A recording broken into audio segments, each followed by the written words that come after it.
Broadway Performance, and today we're going to be changing out the radiator on my 2013 Camaro.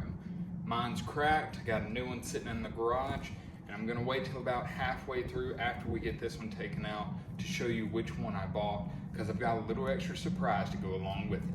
So let's go ahead and get this one in the garage.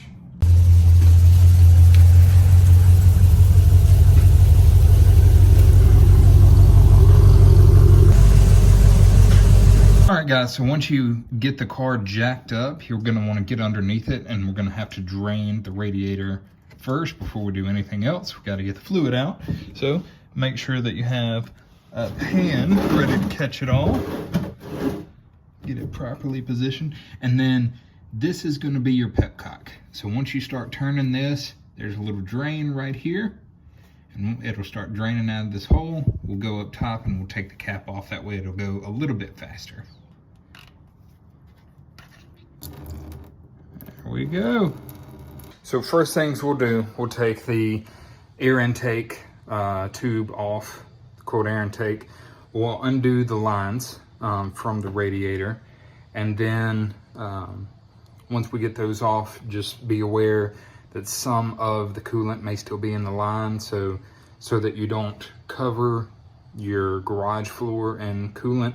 Just be aware when you're taking it off. You may want to lay something down next to the can that you have catching the radiator fluid.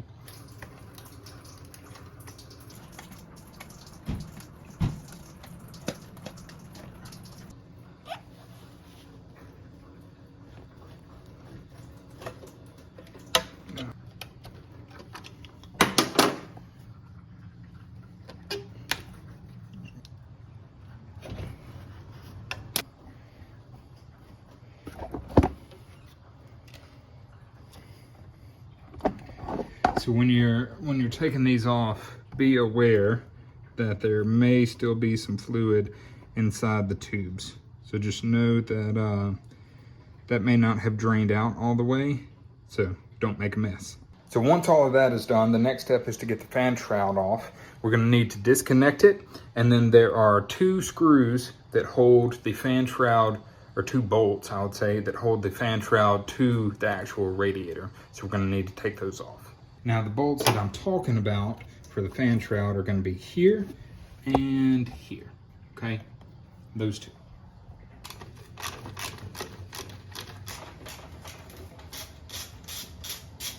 One more thing that I forgot to mention, there's this little pinch clip. Just pinch these two and then pull forward, and that's how that works.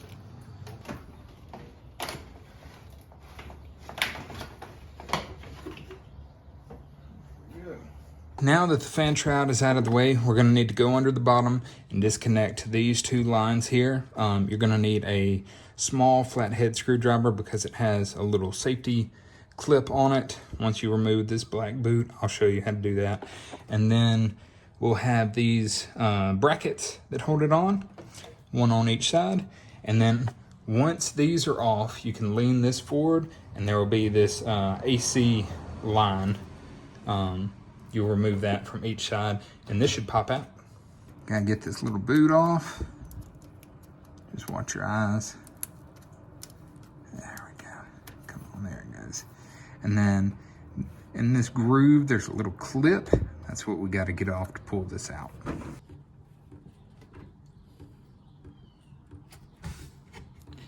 Here we go. That's the little clip that took so long. This little clip right here holds this piece on. So now you can make sure that you don't get any fluid on you, but you can pull that out. Oh gosh.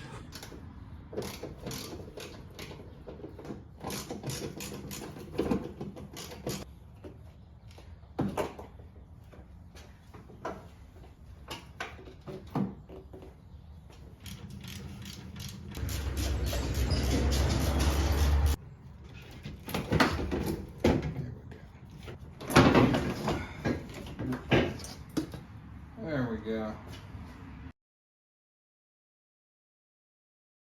I went with the Mishimoto. So First, let me tell you why I went with Mishimoto. So Mishimoto is a good company. This has a lifetime warranty if you buy it from a verified dealer. I bought mine from Summit Racing, so we're good on that. If anything goes wrong with it, it should be covered. But this is an all aluminum TIG welded radiator. This radiator should help cool more than the factory radiator.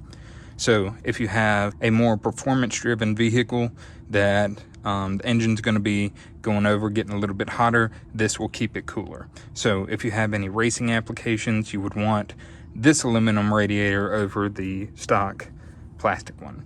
It has all of the same connecting spots as the original. Also, you have all of these same connecting spots with a new stopcock. So that's good. Got caps on everything, so everything should be fine. Got a really nice Mishimoto cap. It's labeled Mishimoto everywhere. I mean, this thing is beautiful. So let's get some of the hardware swapped over. Let's get this one in.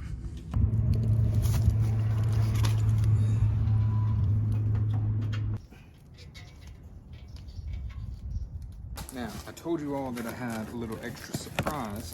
And when I bought my radiator, they were having a sale on, drum roll, all new silicone radiator hoses. So, let's see. Ooh. There we go. Labeled Mishimoto. They're black. They have a really nice silicone orange liner in them. Also, it looks like they came with new clamps, which is nice. But that was a surprise. Also got some new hoses to go along with the new radiator.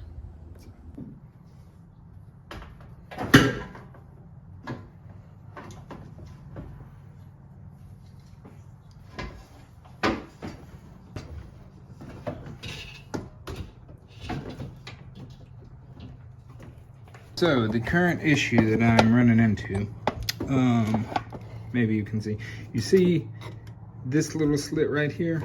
Anyway, that little slit, there is on the bottom of the AC condenser. It has a little tab that's supposed to fit in that slit, and there's one on each side. But this AC condenser does not want to come up enough to slide over and into the slot. So I haven't seen that on any of the other install videos, so just want to point that out. If you get to it, that's going to be the biggest issue so far. Alright.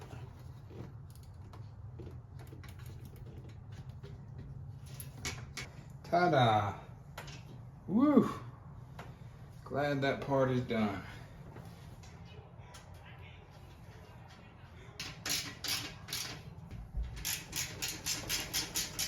There.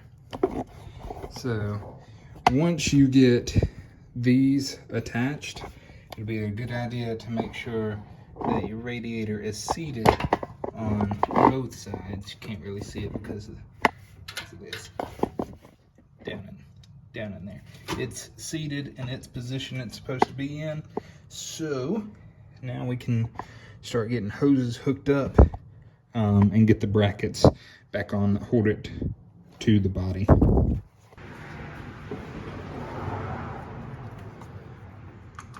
Mishimoto has already supplied that little snap ring that's in there. We're not going to remove that, but watch this. Once you have your tube, let's get it in there. All right, you feel it snap, and that's not coming back out. So then all you gotta do is push your little shield over it, snap it on, it's good to go.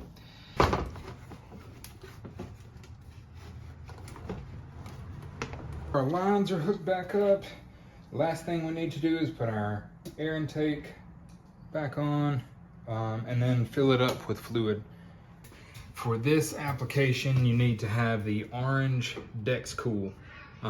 It's made for GM, Chevrolet, all those vehicles, all GM vehicles, but it has to have the Dexcool in it according to Google. So that's what we're gonna go with.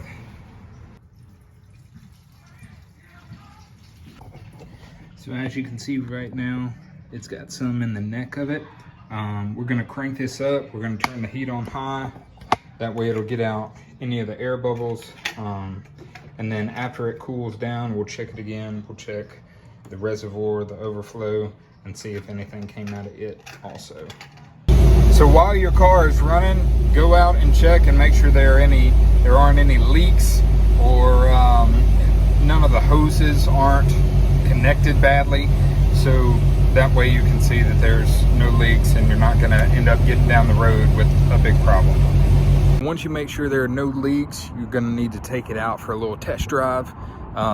Let some of that new coolant run through, and then after you let it sit for a little while, check the coolant level, because they may be a little different from before based on how much you drained out and how much you added back. You may have to run through the system a little bit before you have a true reading.